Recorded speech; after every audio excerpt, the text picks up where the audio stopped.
கோடிக்கணக்கான கடன் தீர்க்கும் செவ்வாய்க்கிழமை பரிகாரம். பொதுவாகவே செவ்வாய்க்கிழமை என்றால் அது முருகன் வழிபாட்டிற்கு உகந்த கிழமையாகத்தான் திகழ்கிறது. பலரும் முருகப்பெருமானை வழிபாடு செய்வார்கள். அதோடு மட்டுமல்லாமல் செவ்வாய்க்கிழமையில் வரக்கூடிய ராகு காலத்தில் துர்க்கை அம்மனுக்கு தீபமேற்றி வழிபாடு செய்யும் வழக்கமும் பலருக்கும் இருக்கும். அன்றைய தினம் என்பது வாராகி அம்மனுக்கும் உகந்த தினமாகத்தான் திகழ்கிறது.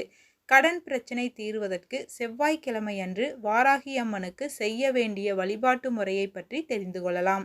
ஒவ்வொரு கிழமைக்கும் ஒவ்வொரு விதமான கிரகங்களின் ஆதிக்கம் என்பது இருக்கும். அந்த கிரகங்களால் ஏற்படக்கூடிய பிரச்சனை தீர வேண்டும் என்றால் அந்த கிரகங்களின் ஆதிக்கம் இருக்கக்கூடிய நாட்களில் நாம் தெய்வ வழிபாட்டை மேற்கொள்ள வேண்டும். அப்பொழுது விரைவிலேயே அந்த கிரகங்களால் ஏற்பட்ட பிரச்சனைகள் தீரும். அந்த வகையில் கடன் தொடர்பான பிரச்சனைக்கு காரணகர்த்தாவாக திகழக்கூடியவர் செவ்வாய் பகவான். செவ்வாய் பகவானுக்குரிய கிழமையாக திகழ்வது செவ்வாய்க்கிழமை. அதனால் செவ்வாய்க்கிழமை அன்று நாம் வாராகி அம்மனை வழிபாடு செய்யும் பொழுது கடன் தொடர்பான பிரச்சனைகள் தீரும். இந்த வழிபாட்டை நம்முடைய வீட்டிலேயே நாம் செய்யலாம். வீட்டில் வாராகி அம்மனின் படம் இருக்கும் பட்சத்தில் வாராகி அம்மனின் படத்திற்கு முன்பாக இந்த வழிபாட்டை நாம் செய்ய வேண்டும். இந்த வழிபாட்டை செவ்வாய்க்கிழமை அன்று இரவில் வரக்கூடிய செவ்வாய் ஹோரையான 8 மணியிலிருந்து 9 மணிக்குள் செய்ய வேண்டும் என்பது குறிப்பிடத்தக்கது. ஒருவேளை வீட்டில் வாராகி அம்மனின் படம் இல்லை என்னும் பட்சத்தில் ஒரு அகல் விளக்கை வைத்து அதில் நல்லெண்ணெய் ஊற்றி பஞ்சுத்திரி போட்டு தீபமேற்றி வைத்து அந்த தீபத்தை வாராகி அம்மனாக நினைத்து அதற்கு முன்பாக நாம் இந்த வழிபாட்டை செய்யலாம். இதற்கு நமக்கு ஒரு வெற்றிலை, குங்குமம் மற்றும் ஏலக்காய் இருந்தால் போதும். கிழியாத நல்ல வெற்றிலையாக ஒரு வெற்றிலையை எடுத்துக்கொள்ளுங்கள். அதை சுத்தமாக கழுவி ஈரமில்லாமல் துடைத்து கொள்ளுங்கள்.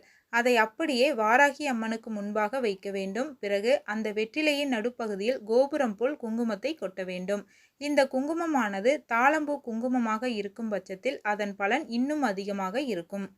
அடுத்ததாக உடையாத நல்ல நிலையில் இருக்கக்கூடிய ஒரு ஏலக்காயை எடுத்துக்கொள்ளுங்கள். அதை உங்களுடைய வலது கையில் வைத்துக்கொண்டு வாராகி அம்மனை முழு மனதோடு நினைத்து உங்களுடைய கடன் பிரச்சனை தீர வேண்டும், பொருளாதாரத்தில் நல்ல முன்னேற்றம் உண்டாக வேண்டும், பணவரவு அதிகரிக்க வேண்டும், வீண் செலவுகள் குறைய வேண்டும் என்று என்னென்ன வேண்டுதல் இருக்கிறதோ அவை அனைத்தையும் கூற வேண்டும். பிறகு அந்த ஏலக்காயை கோபுரமாக வைத்திருக்கும் குங்குமத்திற்கு உள்ளே வைத்துவிட வேண்டும். ஏலக்காய் வெளியே தெரியக்கூடாது. அன்று இரவு முழுவதும் இந்த குங்குமம், ஏலக்காய், வெற்றிலை அனைத்தும் வாராகி அம்மனின் படத்திற்கு முன்பாகவே இருக்கட்டும்.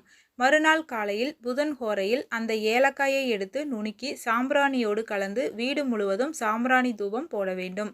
குங்குமத்தை நாம் எப்பொழுதும் போல் அன்றாட நெற்றியில் வைத்து கொள்ளலாம். இந்த முறையில் வாராகி அம்மனை நினைத்து நாம் செய்யக்கூடிய இந்த ஒரு வழிபாடு நம்முடைய கடன் பிரச்சனையையும் வீண் செலவையும் குறைத்து நிறைவான பணவரவை பெற்றுத்தரும்.